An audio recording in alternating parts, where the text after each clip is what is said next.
Səhər yuxudan durarkən, videoya baxarkən, masturbasiya zamanı cinsi orqanın sərtləşməsi yaxşı olursa, amma əlaqə zamanı sərtləşmə anidən itirsə, sərtləşmə zəifləyirsə, bu kişilərdə daha çox beyindən başlayan bir proseslərdən dolayı yaranır.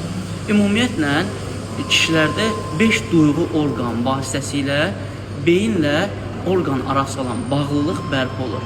Bu da müəyyən müddətdən sonra kişidə zəiflədiyi halda əlaqə zamanı sərtləşmə itməsi, diqqət yayınan kimi və yaxud da hər hansı pozisyon dəyişən kimi sərtliyin itməsi kimi hallarla özünü biruzə edə bilər. Belə problemlər mütləq şəkildə, fərdi şəkildə danışılmalıdır və problemə uyğun profilaktik olaraq İKAN, beyin kalsiumları və İKAN məhsulunu qəbul etməklə bu problemi qalıcı şəkildə özünüzdə aradan qaldıra bilərsiniz. Bununla bağlı keçid edə bilərsiniz səhifəyə, orada bizim nömrəmiz qeyd olunur. Daha ətraflı danışaraq məsləhətləşə bilərsiniz.